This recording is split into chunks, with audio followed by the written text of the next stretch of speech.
Signos de interrogación. Entrevistas y filosofía. Una producción de la Facultad de Filosofía de la Universidad Católica Lumen Gentium.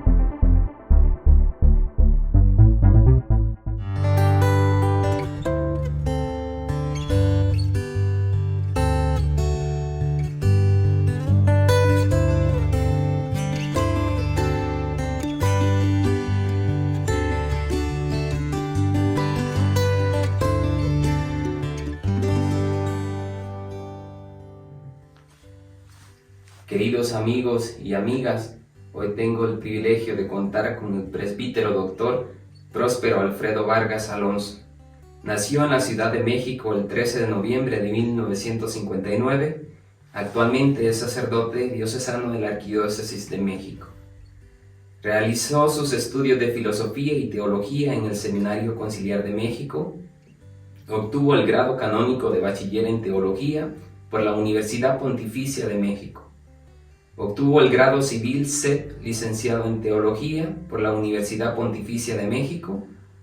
Realizó estudios de filosofía en la Universidad Pontificia Gregoriana en Roma, obteniendo los grados de licenciado en Filosofía, con la tesis Estudio comparado entre Edmund Husserl y Edith Einstein sobre la aplicación del método fenomenológico. Doctor en Filosofía con la tesis Aplicación del método fenomenológico en los distintos campos de la realidad según el pensamiento de Edith Einstein. El paso de la fenomenología a la metafísica. Con el Dr. Carlo Huber realiza estudios en la Universidad Intercontinental, Campus Ciudad de México, y actualmente es profesor estable extraordinario de la Facultad de Filosofía de la Universidad Pontificia de México. Bienvenido, Padre. Muchas gracias. Es un gusto tenerlo. Por supuesto, también esta invitación que me han hecho. Padre, me gustaría que nos explicara un poco cómo usted define la filosofía desde su experiencia a lo largo de los años. Sí, bueno, yo consideraría que en su raíz etimológica está lo fundamental, ¿no? Que es esa aspiración, ese deseo de tener una sabiduría.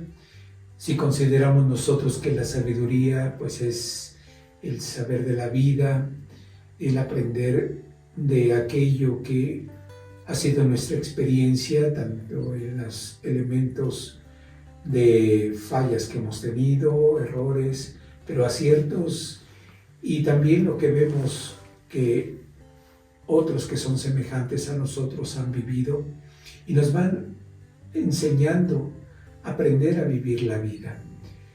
En esto los primeros filósofos griegos creo que nos orientan con toda claridad. Sócrates, que dice: no soy un sofos, no soy un sabio, sino un filósofo, alguien que aspira, que desea, ¿verdad?, ser sabio. Y por el otro lado, bueno, pues Aristóteles llega a decir, ¿verdad?, que todos por naturaleza deseamos conocer, ¿no? Y San Agustín diría conocer la verdad de las cosas, ¿no? Creo que esa base, la filosofía, pues es ese natural deseo del ser humano por cultivar verdaderamente un saber que le permita vivir con calidad la vida. ¿Qué es lo que más le apasiona de la filosofía? Bueno, pues de la filosofía, lo que va generando en el ser humano. Las cosas que a mí me ha llamado mucho la atención es, y esto está expuesto a mí me parece con mucha claridad, en un autor que se llama Bernard Jäger, en su Paideia, donde hace el estudio y análisis de la época homérica, en donde Homero y los filósofos de aquella época consideraban que el ser humano debe de desarrollar todas las capacidades que en su naturaleza contiene. Ahí el desarrollo no solamente intelectual, sino también moral, físico. De ahí porque toda esa fuerza que todo ser humano puede tener en esta perspectiva de decir, tenemos una serie de potencialidades que ya están instaladas en nuestra naturaleza y que en ellas podemos nosotros encontrar nuestra plena realización. Eso es lo que hace la filosofía. Permite que descubramos lo que somos y desarrollemos a través del esfuerzo todas esas capacidades para realizarnos como seres humanos. ¿Cómo la filosofía ayuda al hombre a conocerse a sí mismo? Yo creo que otra vez volvemos a la filosofía antigua, esa expresión que retoma Sócrates, ¿verdad? El templo de Delfos, conócete a ti mismo. Creo que es el punto de partida y lo inicial para poder saber desde dónde partimos en orden a conocer lo que somos, no solamente en una naturaleza genérica, sino inclusive en mi ser como individual. Entendiendo que si bien participamos de una misma naturaleza los seres humanos, tenemos una individualidad en donde se manifiesta nuestra singularidad, aquello que nos hace propios, irrepetibles, y en donde está ubicada nuestra dignidad humana. La dignidad humana se coloca justamente en este ser de nuestra naturaleza que ya traemos desde que somos gestados.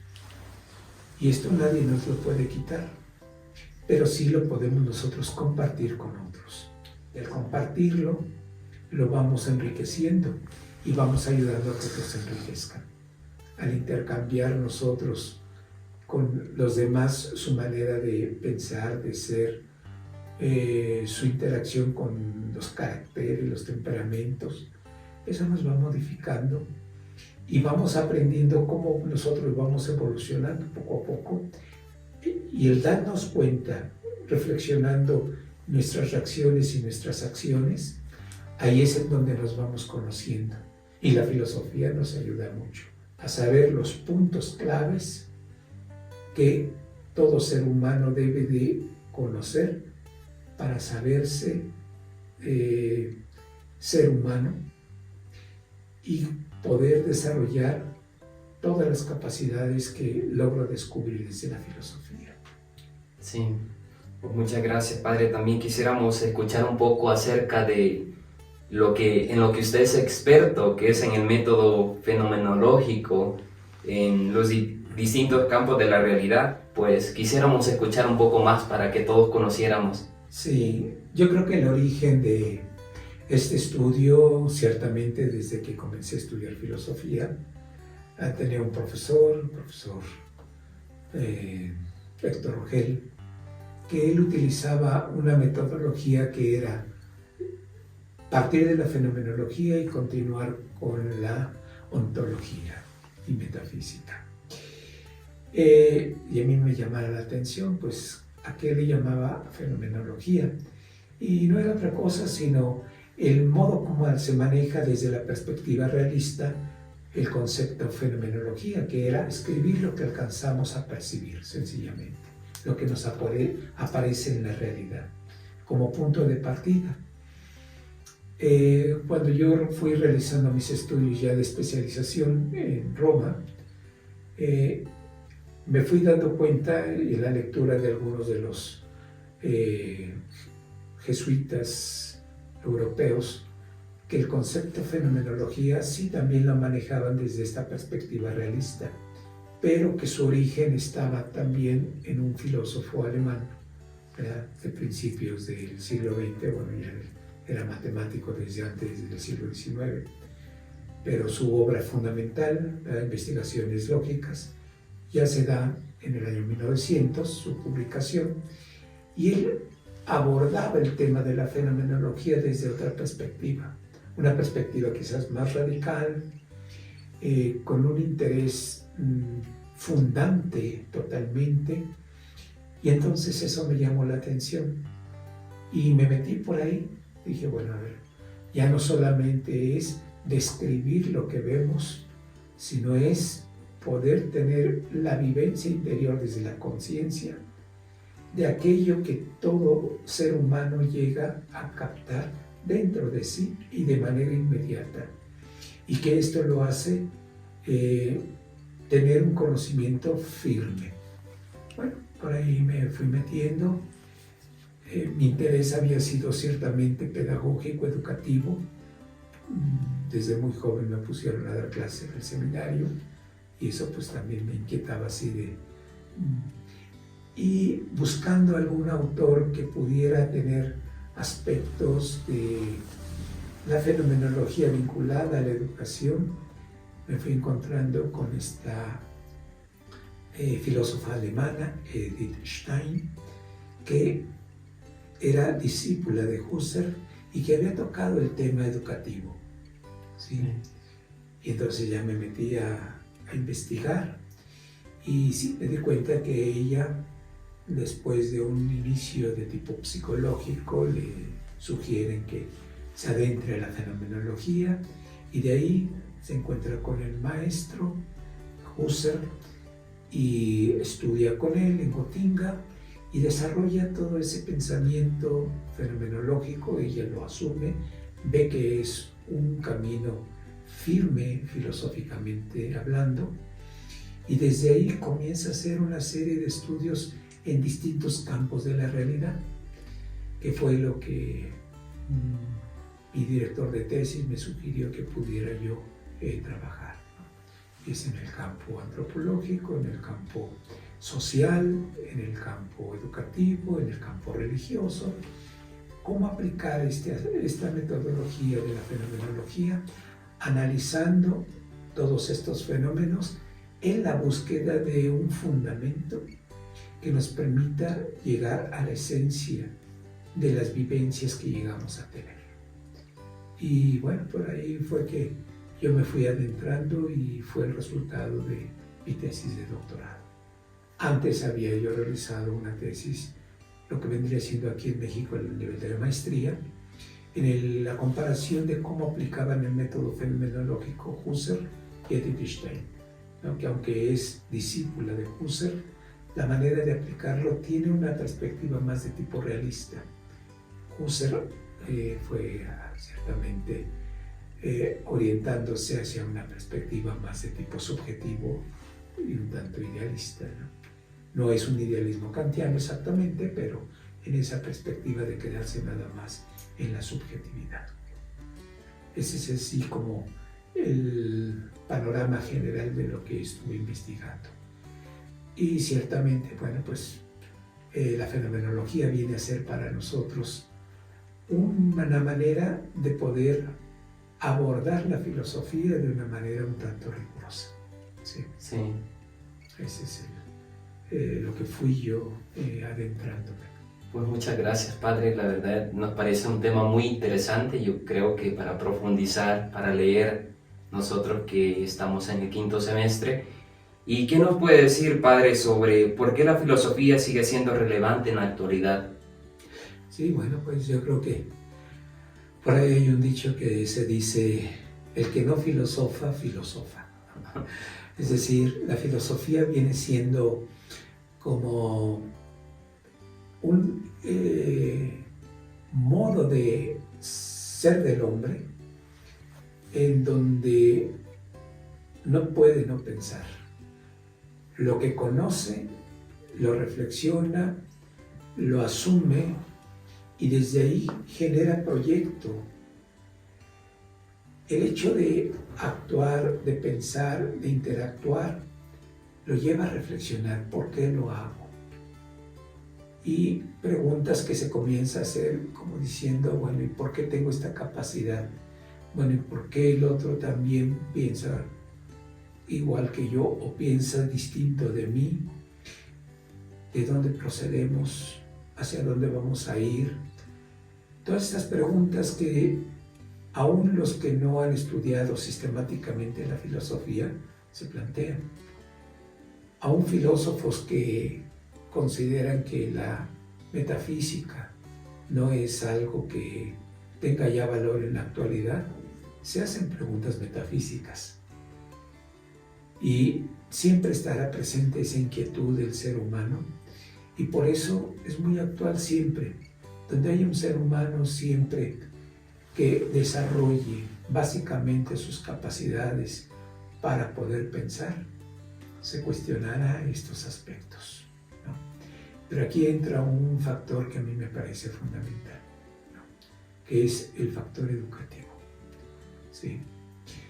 El ser humano que no logra una educación, por lo menos mínima, es alguien que le ponemos en riesgo de no desarrollar un pensamiento. Y por eso la educación es un derecho, y un derecho humano, y por lo tanto quienes tienen la obligación de proporcionar educación a los seres humanos tienen toda una responsabilidad, no solamente en cuanto a darles un conocimiento básico, sino en el que puedan tener el acceso a desarrollar todas sus capacidades que naturalmente tienen. El problema, y aquí se vincula con un aspecto de tipo social y político, que es el aspecto de los estados que no desarrollan los ambientes adecuados para la educación, están llevando una carga de responsabilidad muy grande. Sí.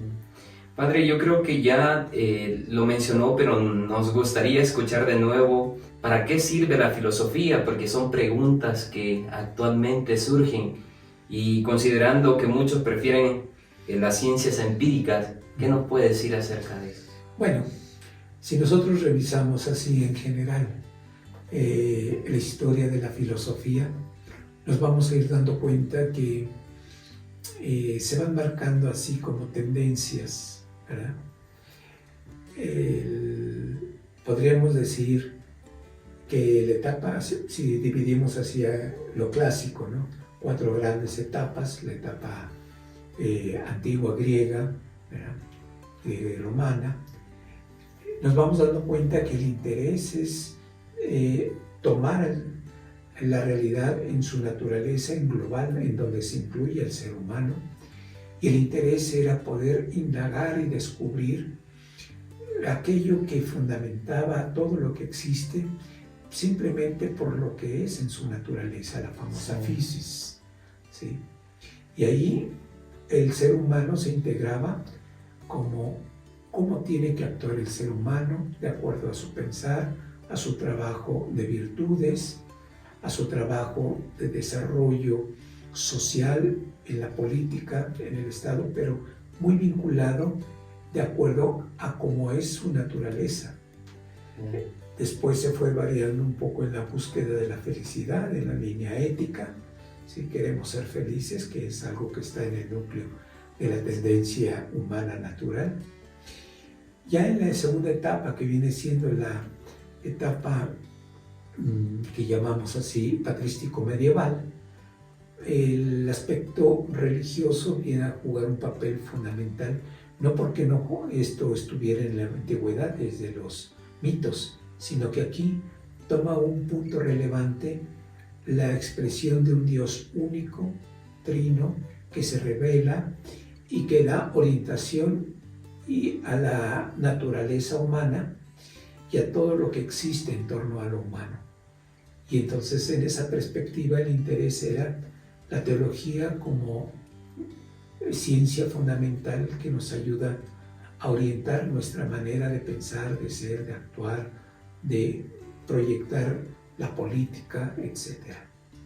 Sin embargo, viene otra etapa que es la tercera, que viene siendo la etapa moderna, en donde el interés se comienza a centrar en el ser humano, el famoso antropocentrismo.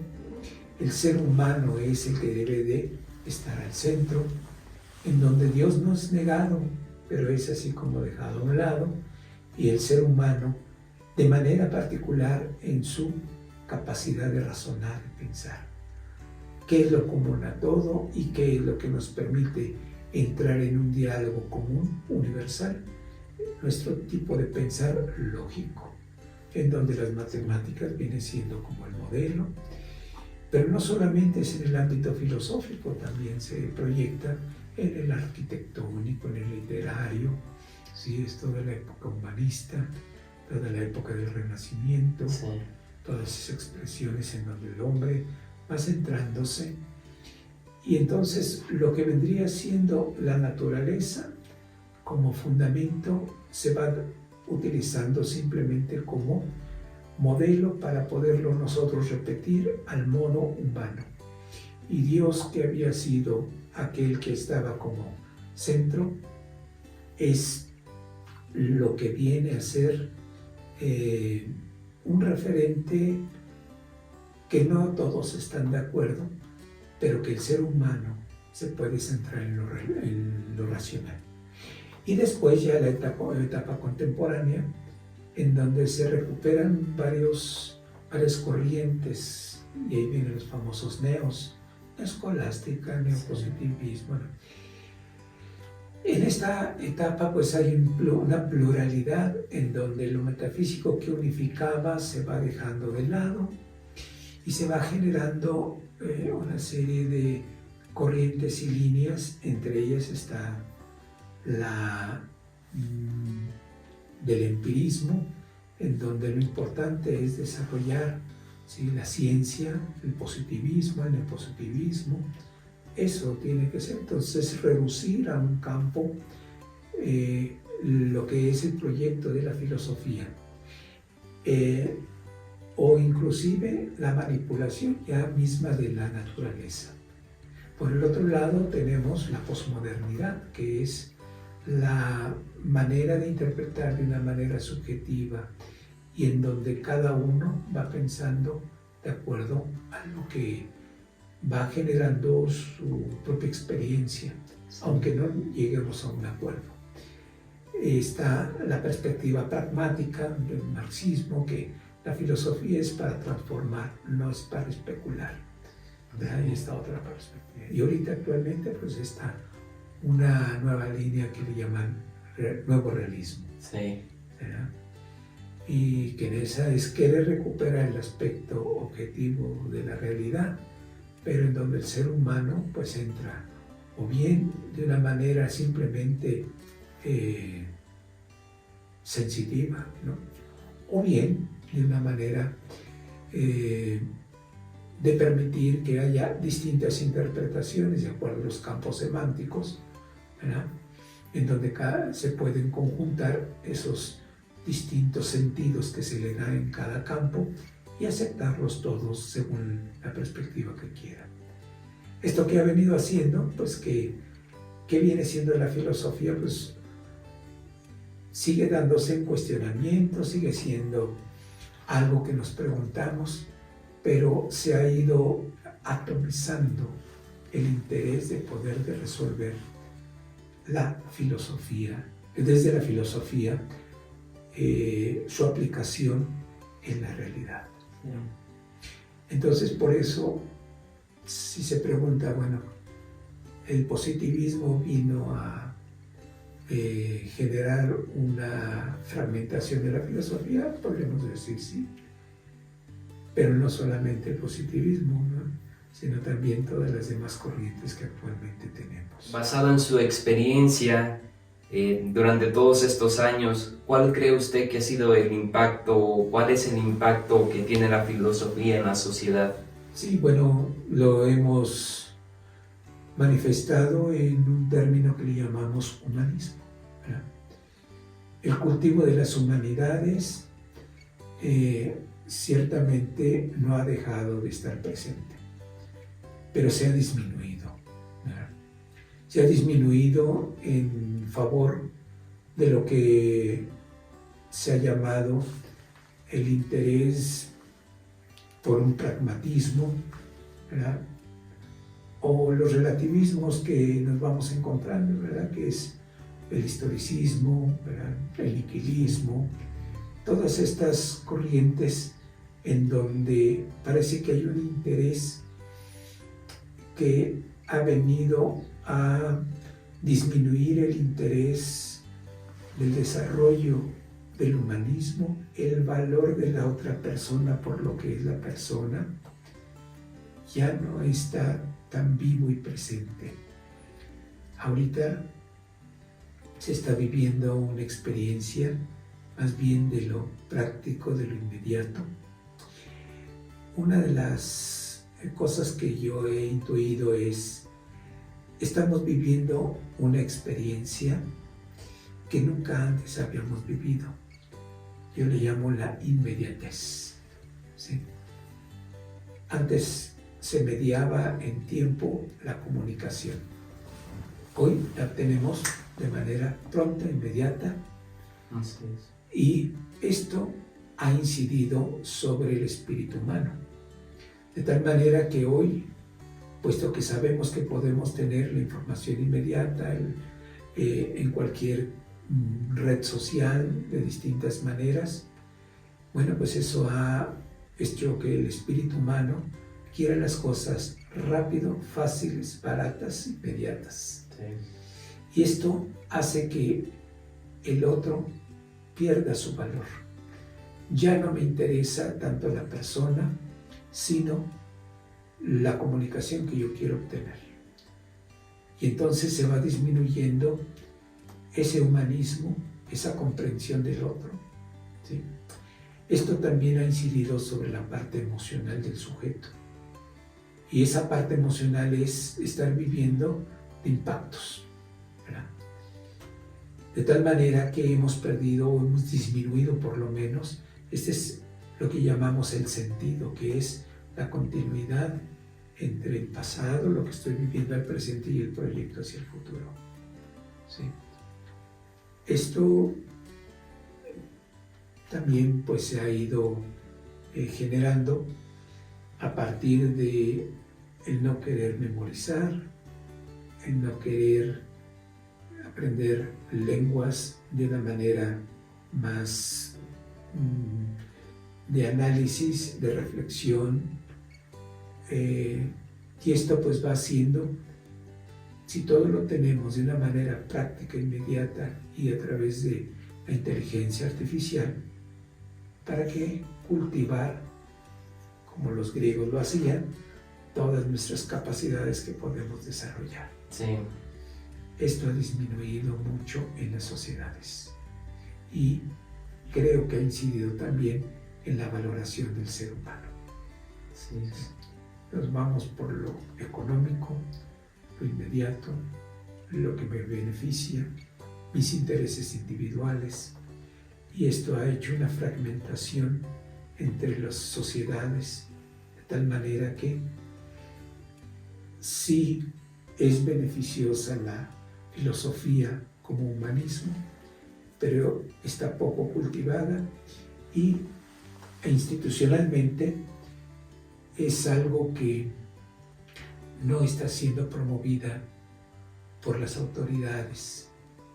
Han salido varias peticiones por parte de los comités y las sociedades filosóficas pidiendo introduzcan la filosofía en la formación, cosa que no ha sido tan clara la respuesta. Sí. ¿Cómo cree usted que la filosofía pudiera influir en una visión más objetiva de la realidad? Bueno, yo es justamente en esto, ¿verdad? Si logramos nosotros lograr que el ser humano se interese por la lectura, pero una lectura de comprensión reposada, dialogada. Me llama la atención aquella pequeña obra de Gabriel Said que se llama Los demasiados libros, en donde él decía, ¿para qué leer? Si son tantos libros que se han hecho y si alguien se pusiera a leer todo su tiempo nos acabaría todos los libros. Además hay libros que no son para leer, sino para consulta, ¿no? Y la respuesta que él da me parece significativa. Él dice, para continuar el diálogo. ¿Sí? Quien no tiene un conocimiento suficiente, mínimo, común, no permite que se continúe el diálogo entre ellos, ¿verdad? quien ya no ha tenido una información suficiente, mínima, eso le hace una separación frente a los que conocen un campo o los que conocen otro. Esto yo lo he visto, por ejemplo, en el campo educativo, entre maestros de la antigua generación, de la nueva generación, en donde ya no se habla tanto de los contenidos y de los desarrollos de investigación filosóficas como tal, sino a veces ya el interés es si ya tuviste, qué seleccionamos como instrumento para que se pueda llegar más lejos, ¿no? O sea, van por la parte tecnológica. Sí. ¿Sí? ¿En qué lo montamos? ¿En qué lo ponemos? ¿Verdad? Y los maestros han encontrado esa división, ¿no? De tal manera que la filosofía debería de construir campos comunes de valoración del ser humano, ¿sí?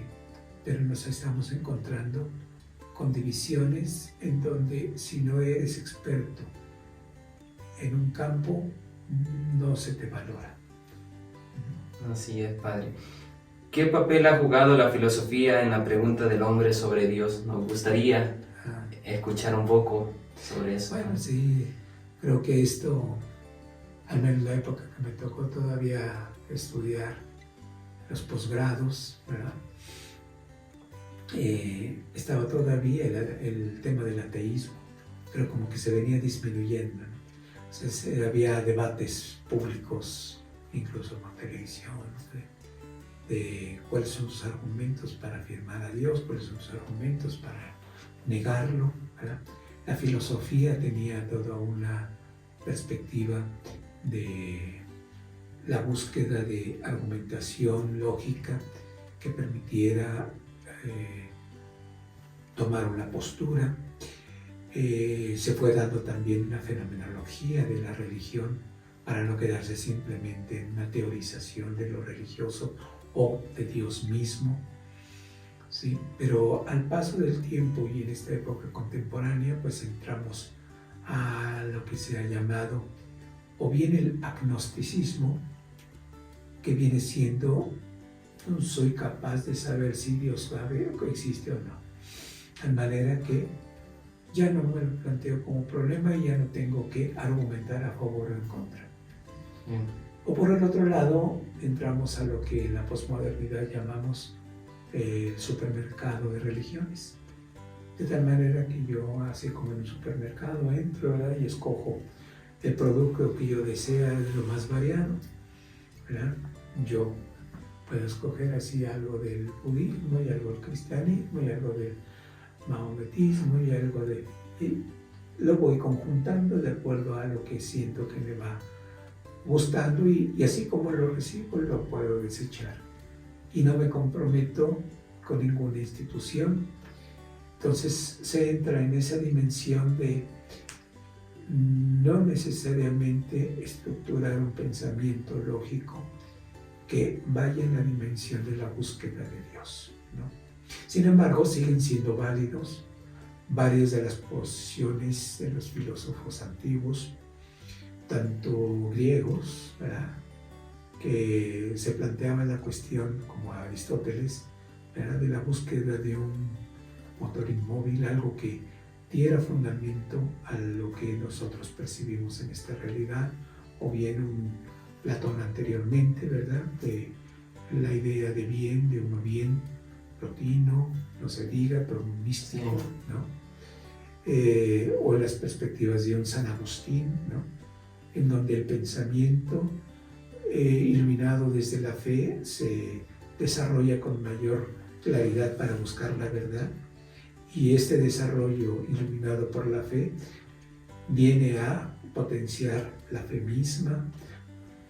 Un Santo Tomás, por supuesto, en donde va fundamentando la posibilidad de un conocimiento que me va garantizando que es razonable creer en Dios. Y así una serie de pensadores, ¿verdad?, también en la época moderna y contemporánea se siguen teniendo, pero quizás son menos atendidos en la actualidad, pero sigue siendo la filosofía un camino, y en esto podría decir algo de mi autora, Edith Stein, que llega a decir: el que busca la verdad, sea consciente o no, busca a Dios. Muy bonita frase, padre. Sí, y esa fue su experiencia de ella. Sí. Padre, ¿por qué cree usted que la Iglesia sigue promoviendo los estudios filosóficos? Bueno, ciertamente los documentos pontificios, sí, ahí viene Concilio Vaticano II, y desde ante Eterni Patris, del Papa León XIII, ¿verdad? El Papa Juan Pablo II con la encíclica Fe y Razón, ¿verdad? Vienen, no sé, el Papa Joseph Ratzinger, ¿verdad? Benedicto XVI, que vienen dándole importancia al Papa San Juan Pablo II, pero no lo veo yo tan claro en el ámbito de la formación seminarística. ¿Sí? El hecho de que a veces se ha dicho que es que salen muy intelectuales los seminaristas y hay que mandarlos más a un aspecto, no sé, pastoral, a un aspecto pragmático, a un aspecto en el que sean más pastores. Mi experiencia es de que cuando yo estudiaba filosofía, pues yo veía sacerdotes que se habían pasado en el seminario estudiando latín, griego, que habían hecho formación humanista muy firme, muy seria, ¿sí? Y sin embargo eran buenos pastores estando en la parroquia, ¿sí? A mí me tocó ya la época de la primera semana después de unos ejercicios espirituales, nos mandaban a la parroquia y todavía ni sabíamos que eran ser seminaristas. Y ya estábamos ahí en la pastoral, pero no traíamos fundamentos. Y en un momento dado se fue debilitando, y me tocó la crisis del postconcilio. Ya los latín, griego, o se quitaban o se disminuían, ¿verdad? Y era ese sentido de decir, el pastor se forma en la pastoral, decían mis formadores. Pero en un momento dado, de repente todos casi salíamos en las tardes a hacer pastoral y nuestros estudios se iban disminuyendo.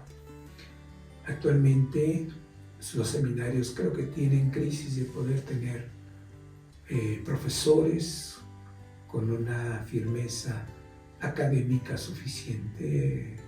Digo, si lo comparamos un poco con aquellos grandes humanistas que llegamos a tener, ¿verdad? Y creo que se ha disminuido la calidad, ¿verdad? Se sigue afirmando, hay que estudiar filosofía y teología. En algunos países todavía, con que estudies 2 años de filosofía, es básico y síguete la teología.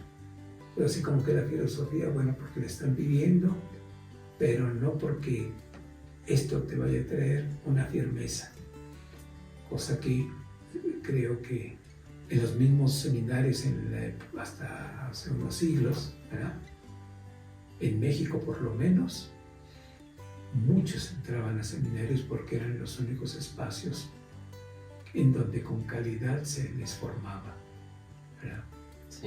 Padre, ya para finalizar, como ya hemos escuchado, ¿verdad?, que estudiar filosofía no solamente es para seminaristas, sino para todos. ¿Qué consejo usted le daría a alguien que quiere estudiar filosofía? Bueno, pues que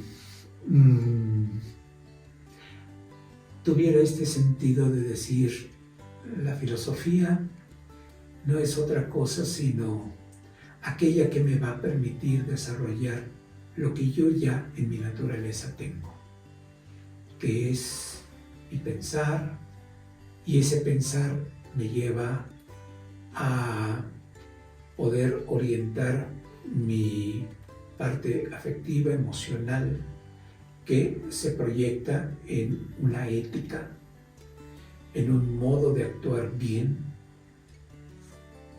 a través de las virtudes, de los valores, y esto para una realización, por una parte personal, pero también social, en función de donde yo vivo. poder tener una respuesta lógica, por qué actúo de esta manera o por qué no decido estas otras cosas.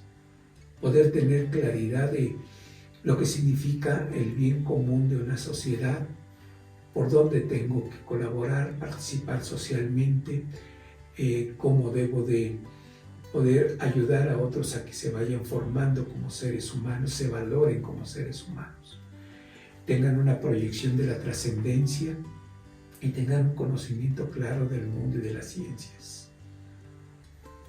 Que se dispongan, por lo tanto, a desarrollar todo lo que tienen como naturaleza y que estén en disposición de dedicar su tiempo a la lectura, a la reflexión y a la propuesta nueva de lo que de ahí vaya surgiendo. Pues muchas gracias, Padre, gracias por su tiempo, por compartir su conocimiento. Nos anima mucho a profundizar estos temas que son de mucha importancia en la realidad.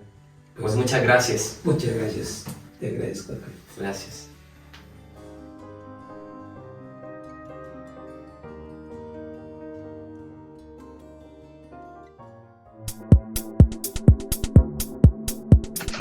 Signos de interrogación. Entrevistas y filosofía. Una producción de la Facultad de Filosofía de la Universidad Católica Lumen Gentium.